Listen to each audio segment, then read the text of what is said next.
I've been reading books of old, the legends and the myths, Achilles and his gold, Hercules and his gifts, Spider-Man's control, and Batman with his fits. And clearly I don't see myself upon that list. But she said, where'd you wanna go?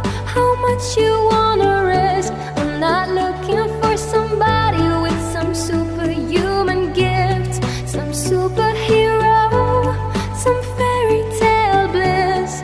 Just something I can turn to, somebody I can